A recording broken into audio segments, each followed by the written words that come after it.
Welcome to chemistry classroom. আজকে আমরা যে পার্টটা আলোচনা করব সেটা হচ্ছে কেমিক্যাল বন্ডিং ক্লাস 11 পার্ট 4। এই পার্ট 4-এ আমরা প্রথমে দেখে নেব বেশ কয়েকটা টার্ম সম্পর্কে। প্রথম হচ্ছে bond length, bond dissociation energy এবং বন্ড অ্যাঙ্গেল। তাহলে আমরা প্রথমে আসছি বন্ড লেন্থ।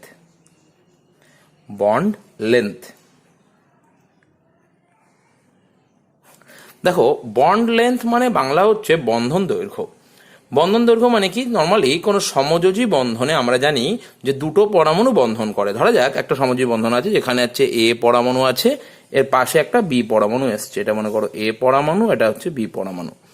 তাহলে এই যে এ পরমাণু এবং বি পরমাণু যারা পরস্পর বন্ধন করে রয়েছে, সমযোজী বন্ধন, তাহলে তাদের কেন্দ্রদ্বয়ের মধ্যবর্তী যে দূরত্ব সেটাকে আমরা বলি বন্ধন দৈর্ঘ্য। নর্মালি এবির বন্ধন দৈর্ঘ্যটা অ্যাকচুয়ালি আমরা যদি ডি অফ এ বি বলি তাহলে এটা জানি সেটা হচ্ছে R of A plus R of B, অর্থাৎ সমযোজী বন্ধনের যে আবদ্ধ পরমাণুগুলো রয়েছে সেই পরমাণু থেকেই আমরা তাদের যোগ করলে আমরা টোটাল এ আর বি এর বন্ধন দৈর্ঘ্য পাবো। তাহলে এটা একদম একটা ধারণা আমরা পেয়ে যাচ্ছি। যেমন করে আমরা ভাবতে পারি যে হাইড্রোজেন আমরা জানি হাইড্রোজেন পরমাণুগুলো সবথেকে ছোট পরমাণু এবং এর বন্ধন দৈর্ঘ্য কিন্তু যথারীতি সব থেকে কম হবে এবং এই মানটা মোটামুটি হয় 0.7 অ্যামস্ট্রং। এর মানটা মুখস্থ করার দরকার নেই। 0.74 অ্যামস্ট্রং হয় হাইড্রোজেন বন্ধন দৈর্ঘ্য। এরকম করে কার্বন বন্ধন দৈর্ঘ্য হতে পারে, কার্বন ডবল বন্ডের দৈর্ঘ্য হতে পারে, কার্বন ট্রিপল বন্ডের দৈর্ঘ্য হতে পারে। একটা জিনিস মনে রাখবে যে বন্ধন যত বাড়বে বন্ধন দৈর্ঘ্য কিন্তু কমবে।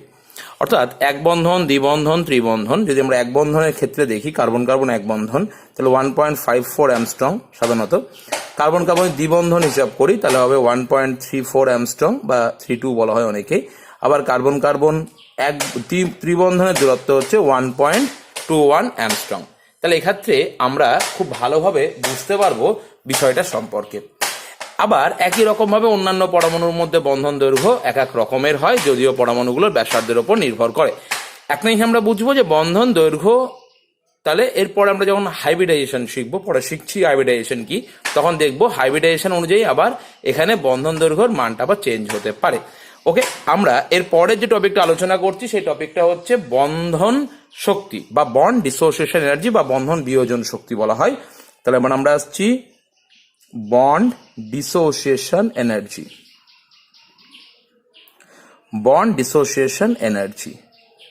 বন্ধন বিয়োজন শক্তি বলা হচ্ছে, ধরা যাক এ এবং বি এর মধ্যে বন্ধন আছে। আমি চাইছি যে এই এ আর বির মধ্যে বন্ধনটা ভাঙতে। তাহলে এ আর বির মধ্যে বন্ধনটা ভাঙলে কি হবে? A dot plus B dot তৈরি হবে।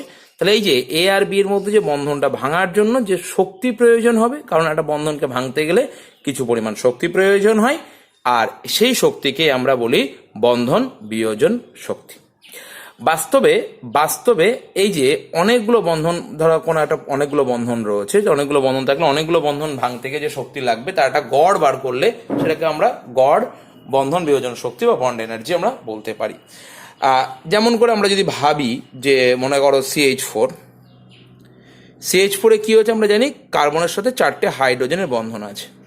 তাহলে এখানে দেখো 4টে বন্ধন মানে 4টে বন্ধন ভাঙার জন্য যে প্রয়োজনীয় শক্তি যদি আমরা দেখি, এই প্রয়োজনীয় শক্তি অর্থাৎ বন্ধন বিভাজন শক্তি যদি দেখি, মানগুলো হতে পারে, আমি উদাহরণ দিচ্ছি, ধরো 104, পরেরটা হচ্ছে 106, তারপরটা 106 এবং লাস্টেরটা হচ্ছে 81, মানে পরপর 4টে বন্ধন এবং সবগুলো কিলো ক্যালোরি পার মোল ইউনিটে।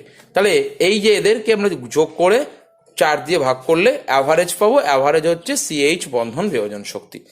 এরকম করে আমরা বন্ধন বিয়োজন শক্তির মান আমরা দেখতে পাবো। একটা কথা মনে রাখবে, এই বন্ধন বিয়োজন শক্তি নর্মালি বন্ড লেন্থের সাথে ব্যস্তানুপাতি, অর্থাৎ এই যে বন্ড ডিসোসিয়েশন এনার্জি অর্থাৎ BDE বলতে পারি, bond dissociation energy is inversely proportional with bond length. অর্থাৎ বন্ধন দৈর্ঘ্য বাড়লে বন্ধন ডিসোসিয়েশন এনার্জিটা কমবে এবং বা উল্টোটা। এরপর আমরা আর একটা বিষয় জানবো, সেটা হচ্ছে বন্ড অ্যাঙ্গেল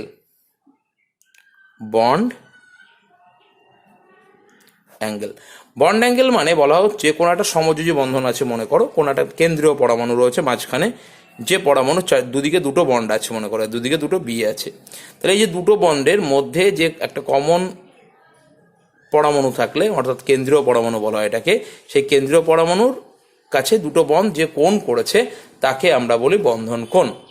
এই বন্ধন কোণ এক একটা পরমাণুর ক্ষেত্রে এক এক রকমের হয়। কিভাবে নির্ভর করে, কেন হয়, সেটা আমরা নতুন একটা তত্ত্বের সাহায্যে শিখব, যে তত্ত্বের নাম হচ্ছে ভিএসইপিআর তত্ত্ব। তাহলে নতুন আমরা একটা তত্ত্ব শিখছি, সেটা হচ্ছে ভিএসইপিআর থিওরি। ভিএসইপিআর থিওরির ফুল ফর্ম হচ্ছে valence shell electron pair repulsion theory. Valence shell electron pair repulsion theory, সংক্ষেপে এটাকে আমরা ভিএসইপিআর তত্ত্ব বলা হয়। এই ভিএসইপিআর তত্ত্বের মধ্যে কতগুলো পয়েন্ট রয়েছে, কতগুলো সূত্র। আমরা যদি ফার্স্ট ল বলি, ফার্স্ট ল অর্থাৎ প্রথম সূত্র ভিএসইপিআর তত্ত্বে, ভিএসইপিআর তত্ত্ব বলা হচ্ছে যে শেষ কক্ষে যে ইলেকট্রন জোড়ালো রয়েছে সেই ইলেকট্রনগুলো একে অপরকে বিকর্ষণ করবে, এবং এই বিকর্ষণ করার জন্য তারা একটা নির্দিষ্টভাবে সুসজ্জিত হবে। সেই সুসজ্জিত হওয়ার প্রবণতা বা সুসজ্জিত হচ্ছে কিভাবে, সেটাই আমরা ভিএসইপিআর তত্ত্বের সাহায্যে পড়ব। বলা হচ্ছে কোনো সমযোজী যৌগের অণু বা আকৃতি, মানে কোনো অণুর আকৃতি বা অণুর কেন্দ্রীয় পরমাণুর চারিদিকে কত কোণ করবে, বা যে ইলেকট্রন জোড়গুলো থাকবে সেই ইলেকট্রন জোড়গুলো কিভাবে থাকবে, সেটা নির্ভর করে স্টেরিক নাম্বার বলে একটা সংখ্যার ওপর। স্টেরিক নাম্বার, এটাকে আমরা নর্মালি এইচ দিয়ে প্রকাশ করি। তাহলে আমরা আসবো STERIC, স্টেরিক নাম্বার, যেটাকে আমরা এইচ দিয়ে প্রকাশ করি। বাস্তবে এটা হচ্ছে কোনো পরমাণুর শেষ কক্ষে যে ইলেকট্রন জোড়া রয়েছে সেই ইলেকট্রন জোড়ার সংখ্যাকে নির্দেশ করে। অর্থাৎ আমরা স্টেরিক নাম্বার বলতে আমরা বুঝি এলপি যোগ বিপি, অর্থাৎ শেষ কক্ষে যে লোন পেয়ার আছে এবং বন্ড পেয়ার আছে, সেই লোন পেয়ার এবং বন্ড পেয়ারের সমষ্টিকেই আমরা স্টেরিক নাম্বার বলবো। এখন প্রশ্ন হচ্ছে এই স্টেরিক নাম্বারের উপর ভিত্তি করে যে এই স্টেরিক নাম্বারগুলো কেমন হবে, এবং সেই কেমন, মানে স্টেরিক নাম্বারগুলোর মান কি কি হতে পারে, সেই স্টেরিক নাম্বারগুলো হলে পরমাণুর আকৃতি কেমন হবে, মানে যেহেতু একে অপরকে বিকর্ষণ করছে সব থেকে দূরে থাকবে, তাহলে সেই অণুর আকৃতি কেমন হবে বা আয়নের আকৃতি কেমন হবে, তাদের বন্ধন কোণ কেমন হবে, তার একটা ধারণা আমরা পেয়ে যেতে পারি এখান থেকে। বলা হয় যদি এখানে 2 হয় তাহলে এটা সরল রৈখিক আকৃতি হবে। সরল রৈখিক মানে ধরা যাক আমি দুটোই বন্ড পেয়ার আছে, তাহলে মাঝখানে আমি কেন্দ্রীয় পরমাণুটাকে আমি মনে করো সে এম বললাম বা এ, আর দুদিকে দুটো বি থাকবে, এটা হচ্ছে AB2 টাইপ। যদি স্টেরিক নাম্বারটা 3 হয় তাহলে এটা এ, তিন দিকে তিনটে বি থাকবে, তাহলে এটা হচ্ছে AB2 টাইপ। এখানে আমি লোন পেয়ার ধরছি না, লোন পেয়ার নেই, হ্যাঁ, যে লোন পেয়ার থাকে তাহলে এখানে বন্ডগুলো একটা যেখানে উঠে গিয়ে লোন পেয়ার থেকে যাবে, ঠিক আছে। যদি H1 3 হয়, মানে 4 হয়, তাহলে এটা হবে এ, এবং সেটা হবে চতুস্তলকীয়, অর্থাৎ যেটা হবে সেটা হচ্ছে চতুস্তলকীয় গঠন। বন্ড অ্যাঙ্গেল 109 ডিগ্রি 28 মিনিট হবে, আর এর ক্ষেত্রে বন্ড অ্যাঙ্গেল হবে 180 ডিগ্রি লিনিয়ার সরলরৈখিক। এটা হচ্ছে ত্রিকোণীয় সমতলিক, অর্থাৎ এই তিনটে যোগ করলে ত্রিভুজ আকৃতি হবে একটা ত্রিকোণীয় সমতলিক। এখানে বন্ধন কোণ হবে 120 ডিগ্রি। যদি এরকম হয় তাহলে এখানে বন্ধন কোণ হবে 109 ডিগ্রি 28 মিনিট, কারণ চতুস্তলক, আমরা জানি চতুস্তলকে বন্ধন কোণ 109 ডিগ্রি 28 মিনিট হয়। যদি এটা 5 হয় তাহলে যেটা হবে সেটা হচ্ছে পেন্টাগোনাল বাইপিরামিডাল বলে, টেট্রাগোনাল বাইপিরামিডাল। সেখানে এরকম একটা আকৃতি আসবে, যেটাকে আমরা সংক্ষেপে TBP আকৃতি বলি। মানে এই তিনটে একসাথে, এই তিনটে একই প্লেনে, আর এই বাকি দুটো হচ্ছে, এটা হচ্ছে অ্যাবভ দ্য প্লেন, এটা হচ্ছে below the plane, 3D picture. এখানে যে কোণগুলো রয়েছে, এই যে প্লেনে যেগুলো রয়েছে সেগুলোর মধ্যে কোণ হচ্ছে 120 ডিগ্রি, আর ওপরে যেটা কোণ আছে সে কোণটা হচ্ছে 90 ডিগ্রি। কারণ এখানে দুরকম কোণ কাজ করছে, 90 এবং 120, আর অবশ্যই এটার সঙ্গে এটা কোণ হচ্ছে 180। তাহলে এখানে 90, 120 এবং 180 ডিগ্রি কোণ আছে, কারণ 90 আছে মানে এর সঙ্গে 90, আবার এর সঙ্গে 90 রয়েছে। আর যদি এখানে 6 হয় তাহলে আমরা তাকে অক্টাহাইডাল বলি, এবং অষ্টতলকীয়, যার মানে সেটা হচ্ছে এরকম করে 4টে থাকে প্লেনে, ওপরে একটা নিচে একটা। তাহলে এখানে বি যদি বলি, B B B B B B, তাহলে এই যে 4টে থাকবে প্লেনে, এটা অ্যাবভ দ্য প্লেন, এটা হবে বিলো দ্য প্লেন। এটার নাম হচ্ছে অক্টাহাইডাল। এটাকে এর কোণ হয় 90 ডিগ্রি। আর একটা আছে H=7, এই 7 হলে তাকে আমরা বলি পেন্টাগোনাল বাইপিরামিডাল। সেখানে এ, মাঝখানে থাকবে 5টা তলে B B B B B, আর এই তলের ওপরে একটা বি, নিচে একটা বি। তোমার মনে হতে পারে যে স্যার এরকম করে হচ্ছে কেন? দেখো, এরকম করে হওয়ার কারণ হচ্ছে ম্যাক্সিমাম রিপালশন। কারণ হচ্ছে বিএসসিপিআর তত্ত্বের মধ্যে মেন তত্ত্বই হচ্ছে এর রিপালশনটা ম্যাক্সিমাম হবে। এই ম্যাক্সিমাম রিপালশনের জন্য এই ঘটনাটা ঘটে। সেকেন্ড ল বলা হচ্ছে যদি কোনো পরমাণুর শেষ কক্ষে সবই বন্ড পেয়ার না থাকে, এতক্ষণ বললাম সবই বন্ড পেয়ার থাকলে, অর্থাৎ সবই বন্ধনে অংশগ্রহণকারী ইলেকট্রন থাকলে, যদি কেন্দ্রীয় পরমাণুর শেষ কক্ষে বন্ধনে অংশগ্রহণকারী ইলেকট্রন ছাড়াও আরো অন্য ইলেকট্রন থাকে, সেক্ষেত্রে কি সুবিধা বা অসুবিধা? সেক্ষেত্রে হচ্ছে আমরা জানি বন্ড মানে টোটাল এইচ মানে বললাম এলপি যোগ বিপি, অর্থাৎ শেষ কক্ষে যদি সব বন্ড পেয়ার না থাকে তাহলে কিছু লোন পেয়ার থাকবে। এই লোন পেয়ার থাকার জন্য লোন পেয়ার সাধারণত একটা নিউক্লিয়াস দ্বারা নিয়ন্ত্রিত এবং একটা নিউক্লিয়াস দ্বারা কন্ট্রোল হওয়ার জন্য এই লোন পেয়ার কিন্তু অন্য ইলেকট্রন জোড়গুলোকে বিকর্ষণ করে, এবং যার জন্য আমরা তিনটে গঠন বলবো আমি। একটা হচ্ছে মিথেন, একটা হচ্ছে অ্যামোনিয়া, আর একটা হচ্ছে জল। সবার গঠনটা একই, চতুস্তলকের মতো, কারণ সবারই আমরা পরে শিখবো স্টেরিক নাম্বার হচ্ছে 4, এরও স্টেরিক নাম্বার 4, এরও স্টেরিক নাম্বার 4। কিন্তু এখানে লোন পেয়ার এটা কি করে আসলো পরে শিখবো। লোন পেয়ার নেই, বন্ড পেয়ার আছে 4টে, এখানে লোন পেয়ার 1টা, বন্ড পেয়ার 3টে, এখানে লোন পেয়ার 2টো, বন্ড পেয়ার 2টো। সবারই 4 করে lone pair bond pair H এর মান 4 হয়। কেন হয় না হয় আমরা ডিটেলস পরে শিখছি, পরেই শিখবো, আজকেই শিখবো হয়তো। চলো দেখি মিথেনের গঠন যদি বলি, তাহলে মিথেনের গঠন কিন্তু এরকম হয়। এটা হচ্ছে চতুস্তলকীয় 3D পিকচার। অপরদিকে অ্যামোনিয়ার গঠন যদি বলো, তাহলে দেখবে অ্যামোনিয়ার লোন পেয়ার রয়েছে একটা এবং 3টে বন্ড পেয়ার, মানে এটা পিরামিডাল গঠন আসে। জলের ক্ষেত্রে এখানে 2টো লোন পেয়ার রয়েছে, এখানে একটা লোন পেয়ার, এখানে একটা লোন পেয়ার, এবং এখানে হাইড্রোজেন, এখানে হাইড্রোজেন। তাহলে দেখো সবগুলোরই টেট্রাহেড্রাল গঠন সাধারণ প্রকৃতিটা। তাহলে টেট্রাহেড্রাল হওয়ার জন্য, মানে লোন পেয়ার সহ বলছি আমি, এটা টেট্রাহেড্রাল হওয়ার জন্য বন্ধন কোণ আমরা আশা করব 109 ডিগ্রি 28 মিনিট। এটা 109 ডিগ্রি 28 মিনিট অ্যারাউন্ড তাই হয়, কারণ সবই বন্ড পেয়ার। কিন্তু এর ক্ষেত্রে একটা সমস্যা হচ্ছে, এর লোন পেয়ার থাকার জন্য এই lone pair bond pair bond pair bond pair বিকর্ষণ কাজ করছে।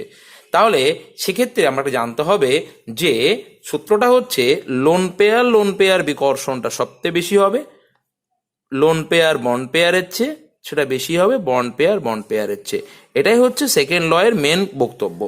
অর্থাৎ লোন পেয়ার বিকর্ষণটা সব থেকে বেশি কাটছে লোন পেয়ার বন্ড পেয়ারের চেয়ে, সেটা আবার বেশি বন্ড পেয়ারের চেয়ে। যথারীতি এখানে দেখো, এখানে সবাই বন্ড পেয়ার, তা সবাই বন্ড পেয়ার বললে সবাই সবাইকে সমান বিকর্ষণ করছে, সবার মধ্যে গ্যাপিংটা সেম হবে বা দূরত্বটা সেম হবে বা কোণটা সেম হবে 128 মিনিট। কিন্তু এখানে দেখো লোন পেয়ার থাকার জন্য এই লোন পেয়ার কি করছে, বন্ড পেয়ার গুলোকে বেশি করে বিকর্ষণ করছে। যখনই বন্ড পেয়ার গুলো বেশি করে বিকর্ষণ করছে, কিন্তু এদের বন্ড পেয়ার অতটা বিকর্ষণ করতে পারছে না, কারণ এই বিকর্ষণটা কম। এই বিকর্ষণটা কম হওয়ার জন্য কি হবে, তাহলে এরা ওপর থেকে ঠেলে দিচ্ছে একে, আর এরা কাছে চলে আসবে। মোটামুটি অ্যারাউন্ড বন্ধন কোণ হয় 107.3 ডিগ্রি। প্রশ্ন হচ্ছে এই মানটা কত হবে, তাহলে স্যার বুঝবো কি করে? এই মানটা একটু মনে রাখতে হবে। একই রকম এখানে দেখো, এখানে যে লোন পেয়ার জোড়া রয়েছে লোন পেয়ার, এখানে কিন্তু একটা লোন পেয়ার বিকর্ষণ কাজ করছে। তাহলে এই লোন পেয়ার বিকর্ষণ কাজ করার জন্য এই লোন পেয়ারগুলো সরে যাবে, আর এই লোন পেয়ার সরে গেলে এরা এই বন্ডের ওপর বেশি করে প্রেসার প্রয়োগ করবে, কিন্তু এরা দুজন পরস্পরের বল প্রয়োগ করতে পারছে না বেশি, যার জন্য এটা কাছে চলে আসবে এবং এই বন্ধন কোণটা হয়ে যায় অ্যারাউন্ড 104.5 ডিগ্রি। তোমার পরীক্ষায় প্রশ্ন আসবে অ্যামোনিয়ার বন্ধন কোণ 107.3 ডিগ্রি, কিন্তু জলের বন্ধন কোণ 104.5 ডিগ্রি কেন? তখন বলতে হবে অ্যামোনিয়ার ক্ষেত্রে একটা লোন পেয়ার রয়েছে, এই লোন পেয়ার বন্ড পেয়ারকে বিকর্ষণ করে, কিন্তু বন্ড পেয়ার বিকর্ষণ অতটা বেশি নয়, যার জন্য বন্ধন কোণ 109 থেকে একটু কমে যায়, মানটা হয় 107.3 ডিগ্রি। অপরদিকে জলের ক্ষেত্রে যেহেতু 2টো লোন পেয়ার রয়েছে এবং 2টো লোন পেয়ার থাকলে লোন পেয়ার বিকর্ষণটা একটা বেশি করে প্রাধান্য পায়, এবং লোন পেয়ার বন্ড পেয়ার বিকর্ষণ যদি বেশি করে প্রাধান্য পায়, বন্ড পেয়ার বিকর্ষণটা কমে যাচ্ছে, যার জন্য বন্ধন কোণটা আরো কমে যাচ্ছে। এটা হচ্ছে সেকেন্ড ল। চলে আসছি ল নাম্বার থার্ড ল, যেটা থার্ড লয় বলা হচ্ছে যে কেন্দ্রীয় পরমাণুটা সেম থাকবে, কিন্তু যে প্রান্তীয় পরমাণুটা রয়েছে সেই প্রান্তীয় পরমাণুর তড়িৎ ঋণাত্মকতার পার্থক্য থাকবে। আমরা একটা উদাহরণ নিয়ে চলে আসি। ধরা যাক NH3 আর NF3, এই দুটোর মধ্যে বন্ধন কোণের তুলনা করব। দুটোরই গঠন সেম, কারণ দুটোই কেন্দ্রীয় পরমাণু নাইট্রোজেন এবং 3টে একযোজী পরমাণু রয়েছে। আপাতত এই গঠনগুলো মনে রাখবে, পরবর্তীতে আমি শেখাবো কি করে গঠনটা আসে। তাহলে এখানে ফ্লুরিন, এখানে ফ্লুরিন, এখানে ফ্লুরিন। দেখো দুটো একই রকম গঠন, একই লোন পেয়ার, একই বন্ড পেয়ার, সমসংখ্যক লোন পেয়ার, সমসংখ্যক বন্ড পেয়ার, তাহলে রিপালশনও একই রকমের, একই প্রকৃতির রিপালশন। অর্থাৎ আমরা আশা করব বন্ধন কোণটা সেম আসবে, কিন্তু দুঃখের বিষয় হচ্ছে বন্ধন কোণ সেম নয়। প্রশ্ন হচ্ছে কেন বন্ধন কোণ সেম নয়? একটু খেয়াল করলে বুঝতে পারবে যে অ্যাকচুয়ালি বন্ধন কোণ সেম নয় কেন। দেখো আমরা যদি একটু ব্যাপারটা খেয়াল করি, দেখতে পাবো এই জায়গাতে নাইট্রোজেন এবং হাইড্রোজেনের মধ্যে তড়িৎ ঋণাত্মক মৌল হচ্ছে অবশ্যই নাইট্রোজেন। তাই নাইট্রোজেন তড়িৎ ঋণাত্মক মৌল হওয়ার জন্য এই ইলেকট্রন জোড়গুলো নাইট্রোজেনের দিকে সরে থাকে, স্বাভাবিক। এখানে ফ্লুরিন তড়িৎ ঋণাত্মক মৌল, তাই ইলেকট্রন জোড় দুটো ফ্লুরিনের দিকে সরে থাকে। খেয়াল করো এখানে ইলেকট্রনগুলো, বন্ড পেয়ারগুলো দেখো কাছাকাছি আছে, দূরত্ব কম স্বাভাবিকভাবে, কিন্তু এক্ষেত্রে দেখো বন্ড পেয়ারগুলোর মধ্যে দূরত্ব অপেক্ষাকৃত বেশি, কারণ স্বাভাবিক যদি এই জায়গায় দুটো লোন পেয়ার, বন্ড পেয়ার থাকে, তাহলে যা বিকর্ষণ করবে এই জায়গায় থাকলে বিকর্ষণটা অনেক কম করবে। তার মানে একটা জিনিস বুঝতে পারছি যে NH3 ক্ষেত্রে লোন বন্ড পেয়ারগুলো কাছাকাছি অবস্থান করছে, আর বন্ড পেয়ারগুলো কাছাকাছি অবস্থান করার জন্য বন্ড পেয়ার বিকর্ষণটা বেশি হয়ে যাচ্ছে। তাহলে এক্ষেত্রে আমরা বলতে পারি বন্ড পেয়ার বিকর্ষণটা বেশি, কারণ কেন্দ্রীয় পরমাণুর দিকে বন্ড পেয়ারগুলো সরে আছে। যেহেতু এটা প্রান্তীয় পরমাণুর দিকে ইলেকট্রনগুলো সরে আছে, তাই বন্ড পেয়ারগুলো বিকর্ষণ কম। আর যার ক্ষেত্রে বন্ড পেয়ার বিকর্ষণ কম হবে তাদের ক্ষেত্রে বন্ডগুলো কাছে আসতে পারবে, বন্ধন কোণ কম হবে। যথারীতি আমরা যদি অ্যামোনিয়ার বন্ধন কোণ দেখি, একটু আগেই বললাম সেটা হচ্ছে 107.3 ডিগ্রি। আর আমরা যদি NF3 বন্ধন কোণ বলি তাহলে দেখা যাচ্ছে এটা around 102.3 degree, 102.5 degree, around 102.5 degree. এটাতে আমরা ব্যাখ্যা করতে পারি। একই রকমভাবে আর একটা ব্যাখ্যা করতে পারি, সেটা হচ্ছে H2O। সেটা হচ্ছে আমি যদি H2O স্ট্রাকচার লিখি আর OF2 স্ট্রাকচার লিখি, একদম সেম। এখানেও লোন পেয়ার রয়েছে, এখানেও লোন পেয়ার, এখানেও লোন পেয়ার রয়েছে, এখানেও লোন পেয়ার, তাহলে দুটোর গঠনই একই, কিন্তু পার্থক্য কোথায়? পার্থক্য যেটা তৈরি হচ্ছে সেটা হচ্ছে বন্ধন কোণের পার্থক্য। একই রকম ভাবে তোমরা এটা ট্রাই করবে। চতুর্থ সূত্র বলা হচ্ছে, চতুর্থ সূত্র তেমন কোনো ইম্পর্টেন্ট সূত্র নয়, সেটা কি হচ্ছে ফোর্থ ল। সেটা কি বলা হচ্ছে? ফোর্থ ল বলা হচ্ছে যে কোনো পরমাণুর বা কোনো অণুর জ্যামিতিক আকৃতি নির্ধারণের ক্ষেত্রে পাই বন্ধনের ইলেকট্রনের কোনো ভূমিকা নেই। অর্থাৎ কোনো দ্বিবন্ধন বা ত্রিবন্ধন থাকলে তার কোনো ভূমিকা সাধারণত এর ক্ষেত্রে পড়ে না, কারণ আমরা জানি দ্বিবন্ধন মানে একটা সিগমা বন্ধন, একটা পাই বন্ধন। পরে আমরা সিগমা পাই ডিটেলস ব্যাখ্যা করব। সেরকম ভাবে বলা হচ্ছে নর্মালি এক বন্ধনের তুলনায় এটা বেশি বিকর্ষণ করে, এবং বেশি বিকর্ষণ করে ফলে বহুবন্ধন বিকর্ষণ বেশি, বহুবন্ধন এক বন্ধনের থেকে। কারণ হচ্ছে যত বেশি বন্ধন থাকবে তত বেশি ইলেকট্রন জোড়া থাকবে, আর যত জোড়া ইলেকট্রন থাকবে তত বেশি সে বিকর্ষণ করবে। তাহলে এটার সাহায্যে আমরা খুব ভালোভাবে এটা ব্যাখ্যা করতে পারি। এখন আর একটা কথা আমি বলছি, একটা ব্যতিক্রমী ঘটনা আমি বলবো। ব্যতিক্রমী ঘটনার মধ্যে কি বলবো? একটা ব্যতিক্রমী ঘটনা। ব্যতিক্রমী ঘটনা কি? ব্যতিক্রমী ঘটনা হচ্ছে যে PH3 আর PF3, যথারীতি আমরা আশা করব যে PH3 ক্ষেত্রে বন্ধন কোণ বেশি হবে PF3 চেয়ে, PH3 ক্ষেত্রে বন্ধন কোণ বেশি হবে PH3 ক্ষেত্রে। কিন্তু ঘটনাটা একটু আলাদা হয়ে যায়, কারণ PH3 ক্ষেত্রে ফসফরাস থাকে এবং এর যে লোন পেয়ার থাকে, এদিকে ফ্লুরিন থাকে। সরি, আমি PH3 কে ফেললাম আর কি, ঠিক আছে। আর এটা PF3 আর কি। আর PH3 ক্ষেত্রে কি হবে? জাস্ট কিছুই না, ফসফরাস আর এদিকে অবশ্যই হাইড্রোজেন।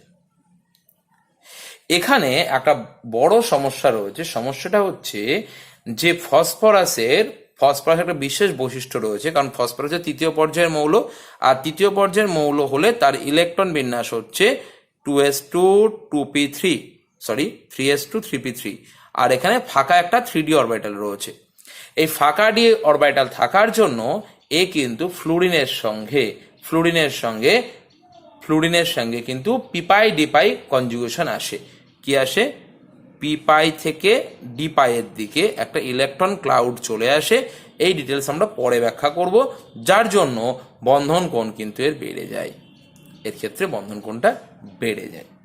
যাই হোক, এরপরে আর একটা সূত্র আছে, এটাকে পঞ্চম সূত্র বলা হয়। পঞ্চম সূত্রে কি বলা হচ্ছে? পঞ্চম সূত্রে বলা হচ্ছে যদি কোনো কেন্দ্রীয় পরমাণুর ডি অরবিটাল থাকে, এটা হচ্ছে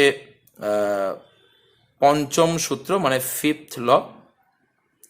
বলা হচ্ছে যদি কোনো কেন্দ্রীয় পরমাণুর ফাঁকা ডি অরবিটাল থাকে, তাহলে তাদের ক্ষেত্রে কিন্তু বন্ধন কোণটা কম হয়। অর্থাৎ আমি যদি জল এবং H2S দেখি, তাহলে দেখতে পাবো একই রকম গঠন থাকা সত্ত্বেও, মনে হবে যেন একই রকম গঠন, তবুও একটা মেন সমস্যা কাজ করবে। সেটা হচ্ছে সালফারের ফাঁকা ডি অরবিটাল রয়েছে, 3d অরবিটাল রয়েছে সালফারের, এবং ফাঁকা ডি অরবিটাল থাকার জন্য এর ক্ষেত্রে লোন পেয়ার বিকর্ষণটা অধিক মাত্রায় বৃদ্ধি পায় এবং নিঃসঙ্গ ইলেকট্রন জোড়কে অধিক মাত্রায় বিকর্ষণ করে। ক্লিয়ার? নিঃসঙ্গ ইলেকট্রন জোড় এর বন্ধন জোড়কে বা অন্য নিঃসঙ্গ ইলেকট্রন জোড়কে অধিক মাত্রায় বিকর্ষণ করে, আর অধিক মাত্রায় বিকর্ষণ করলে এক্ষেত্রে লোন পেয়ার বিকর্ষণ বলটা খুব বেশি এর তুলনায়, আর এটা যদি বেশি হয়, এরা বেশি করে বল প্রয়োগ করবে এখানে, এই বন্ধন কোণটা কমে যাবে। দেখা যায় H2S এর বন্ধন কোণ অ্যারাউন্ড 92, আর এদিকে এর বন্ধন কোণ কিন্তু যেমন করে পড়েছিলাম 104.5 ডিগ্রি। তাহলে এক্ষেত্রে আমরা যে কোশ্চেনগুলো বললাম, এই কোশ্চেনগুলো আমাদের কাছে খুবই খুবই খুবই ইম্পর্টেন্ট। এবার আমরা একটু জেনে নিচ্ছি যে কেন্দ্রীয় পরমাণু যোজ্যদের কক্ষে ইলেকট্রন সংখ্যা কেমন থাকলে কেমন হবে। আমি একটু আগেই বললাম যে নর্মালি যদি 2 হয়, প্রথমেই বলেছি, যদি H 2 হয় তাহলে এটা অবশ্যই B2 টাইপ হবে। যদি এটাকে বলা হয় লিনিয়ার বা সরল রৈখিক। যদি H 3 হয় তাহলে প্রশ্ন হতে পারে, মোট 3 জোড়া ইলেকট্রন রয়েছে, 3 জোড়া ইলেকট্রনের মধ্যে নর্মালি 2 জোড়া, মানে ম্যাক্সিমাম সম্ভাবনা রয়েছে, সেটা হচ্ছে মনে করো এলপি নেই আর বিপি সবগুলোই বন্ড পেয়ার। ঠিক আছে? তাহলে কি আকৃতি হবে? তাহলে যেটা আকৃতি হবে সেটা হচ্ছে এরকম আকৃতি হবে, এখানে বি থাকবে, অর্থাৎ একটা ত্রিকোণীয় সমতলিক। আবার এটা যদি এলপি যদি 1 হয় আর বিপি যদি 2 হয় তাহলে কেমন হবে? তাহলে কিন্তু এর একটা দিকে লোন পেয়ার থাকবে, যে কোনো একটা পজিশনকে লোন পেয়ার করে দেবো, আর এদিকে থাকবে বিবি। তাহলে একটা লোন পেয়ার থাকলে এরকম হবে। নর্মালি এটা একটা লোন পেয়ার থাকতে পারে। H যদি 4 হয় তাহলে হতে পারে সবগুলোই বন্ড পেয়ার, অর্থাৎ এলপি 0, সবগুলোই বিপি। তাহলে যেটা দেখতে লাগবে সেটা হচ্ছে মিথেনের মতো, অর্থাৎ এরকম বি থাকবে, যেটা আমি অলরেডি আগে আলোচনা করেছি। আবার যদি একটা লোন পেয়ার থাকে বন্ড পেয়ার, তাহলে অবশ্যই 3টে হবে। তাহলে যে আকৃতিটা হবে কিছুই না, সেক্ষেত্রে একটা লোন পেয়ার থাকবে আর বন্ড পেয়ার থাকবে 3টে, তবে এটা দেখতে হবে পিরামিডীয়। ঠিক আছে? এটা আসবে পিরামিডীয়। আবার যদি এমন হয় যে 2টো লোন পেয়ার, অর্থাৎ লোন পেয়ার আছে 2টো, বন্ড পেয়ার আছে 2টো, তাহলে এটা ম্যাক্সিমাম, এর বেশি আর লোন পেয়ার থাকতে পারে না এর 4 হলে। তাহলে তখন কি হবে? তখন যে আকৃতিটা হবে আমাদের, সেই আকৃতিটা হচ্ছে এরকম যে এখানে মনে করো বি, এখানে মনে করো বি, এখানে একটা লোন পেয়ার আর এখানে একটা লোন পেয়ার, যে কোনো 2টো জায়গায় লোন পেয়ার দিলেই হবে, কোনো অসুবিধা নাই। এটাও হবে ভি শেপ, কারণ সেটা ভি এর মধ্যে দেখতে লাগবে এটা। ঠিক আছে? আবার যদি আমরা দেখি যে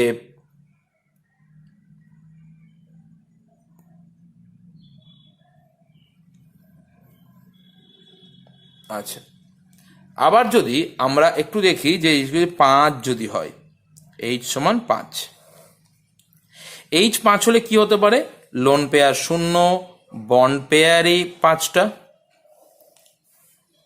তাহলে কেমন আকৃতি হবে, তাহলে যে আকৃতিটা হবে সেটা হচ্ছে এ, উপরে একটা নিচে একটা বি, এখানে একটা বি। এই শেপগুলো খুব ভালো করে মনে রাখবে। যদি একটা লোন পেয়ার আর বন্ড পেয়ার হয় 4টে, মানে মোট 5টা ইলেকট্রন পেয়ার থাকবে শেষে, ঠিক আছে, তাহলে কেমন আকৃতি হবে, তাহলে যে আকৃতিটা হবে সেটা হচ্ছে একদম সিম্পল জিনিস, সেটা লোন পেয়ারগুলো অবশ্যই থাকবে এই পজিশনে, অর্থাৎ এই 120 ডিগ্রি যে কোণটা আছে তারা। প্রশ্ন হতে পারে কেন স্যার, কারণ হচ্ছে 120 ডিগ্রি অ্যাঙ্গেলে থাকলে সেটা কিন্তু সব থেকে বেশি স্থায়ী বা বিকর্ষণ সব থেকে কম, মানে এই 3টে হবে প্লেনে। এই একে আমরা বলি সিস স্ট্রাকচার, এটাকে বলি সিস, ক্লিয়ার, বা বিকৃত চতুস্তলক, সিস স্ট্রাকচার। যদি এলপিটা 2 হয় আর বিপিটা যদি 3 হয়, মোট 5, তাহলে এখানে এ, মনে করো এখানে লোন পেয়ার, এখানেও লোন পেয়ার, যে কোনো দুটো জায়গায় লোন পেয়ার দিলেই হবে, তাহলে এরকম একটা স্ট্রাকচার আসবে। এটাকে আমরা বলি টি শেপ, দেখো টি এর মতো দেখতে, ওই জন্য এটাকে বলি টি শেপ, অর্থাৎ টি এর মতো, টি আকৃতি। যদি লোন পেয়ার 3টে আর বন্ড পেয়ার 2টো হয়, তাহলে যেটা হবে সেটা হচ্ছে এ, এখানে একটা বি, এখানে একটা বি, এইদিকে একটা লোন পেয়ার, এখানে একটা লোন পেয়ার, এখানে একটা লোন পেয়ার। এটাকে আই শেপ বলে, আই শেপ বা লিনিয়ারও বলতে পারি। আমাদের এই প্রত্যেকটা যৌগের কিছু বৈশিষ্ট্য বা কিছু ধর্মের উদাহরণ দেওয়া রয়েছে, কোন যৌগ রয়েছে সেগুলো একটু শিখে যাব। একই রকম এখানে যদি 6 হয় তাহলে সেরকম কিছু আকৃতি আসবে। আমি সাধারণত 2টো আকৃতিই বলবো এখানে, যে যদি ফার্স্ট হচ্ছে যদি এলপি না থাকে, সবই বন্ড পেয়ার থাকে, তাহলে যেটা হবে সেটা হচ্ছে এ বি বি, এটা অনেক সময় আমরা এমএল দিয়েও প্রকাশ করি, একই ব্যাপার, বি বি, এই 4টে থাকবে প্লেনে, এটা অ্যাবভ দ্য প্লেন, এটা বিলো দ্য প্লেন। যদি এমন হয় যে একটা লোন পেয়ার 5টা বন্ড পেয়ার, তাহলে একটা যে কোনো একটা পজিশনে লোন পেয়ার চলে আসবে, অবশ্যই যে পজিশনের যে কোনো উপরের দিকে লোন পেয়ার দিলাম, বি বি বি বি। আবার যদি এমন হয় এলপি যদি 2 হয়, বন্ড পেয়ার যদি 4 হয়, তাহলে কেমন হবে, দেখো এলপি 2 মানে লোন পেয়ার 2, তাহলে লোন পেয়ারগুলো সবথেকে বেশি বিকর্ষণ করে বলেছি, তাহলে ওপরে যদি একটা লোন পেয়ার থাকে তাহলে আর একটা লোন পেয়ার থাকবে ঠিক উল্টো দিকে, অর্থাৎ এখানে একটা লোন পেয়ার আর এখানে একটা লোন পেয়ার, তাহলে হবে এখানে 4টে বন্ড পেয়ার হবে। আর যদি এই 7 হয় তাহলে 7-এর জন্য একটা ছবি এঁকেছি, জাস্ট ওই ছবিটা মনে রাখলেই হবে আপাতত। দিয়ে আমরা এই পার্টটার আমরা ভালো করে জেনে গেলাম, এবং আমাদের জানতে হবে যে এই যে যৌগগুলো আমি যে গঠন আকৃতি বললাম, সেই গঠন আকৃতি এবং তার আকৃতি, কোটা লোন পেয়ার কোটা বন্ড পেয়ার আসবে, তার একটা ব্যাপার রয়েছে। পরের দিন আমরা শুরু করব যে মানে ভ্যালেন্স বন্ড থিওরি, অর্থাৎ যোজ্যতা বন্ধন তত্ত্ব এবং হাইব্রিডাইজেশন। আশা করছি পরের ক্লাসটা খুব শীঘ্রই আমি ভিডিও করে আপলোড করব, তোমরা অবশ্যই পরের ক্লাসটার জন্য অপেক্ষা করো, কারণ পরের ক্লাসটা আরো বেশি ইন্টারেস্টিং হতে চলেছে। ঠিক আছে, তাহলে আজকে আমরা মেনলি পড়ালাম ভিএসিপিআর তত্ত্ব। ভিএসিপিআর তত্ত্ব থেকে কি করে, তার আগে আমরা শিখেছি বন্ধন দৈর্ঘ্য, বন্ধন কোণ, এগুলো সম্পর্কে। ভিএসিপিআর তত্ত্ব থেকে কি করে আমরা জ্যামিতিক আকৃতিগুলো গঠন বর্ণনা করতে পারছি, এবং একটা পরমাণুর চারিদিকে যে অন্য পরমাণুগুলো যে যুক্ত হচ্ছে সেটা কিভাবে যুক্ত হচ্ছে, কতটা কিভাবে যুক্ত হচ্ছে, সেই সংক্রান্ত বিষয় আমরা আজকে আলোচনা করলাম। আজকে মেনলি ক্লাসটা ছিল ভিএসিপিআর তত্ত্বের ওপরে। পরের দিন আমরা ভিবিটি তত্ত্ব নিয়ে আলোচনা করব। ওকে, ঠিক আছে।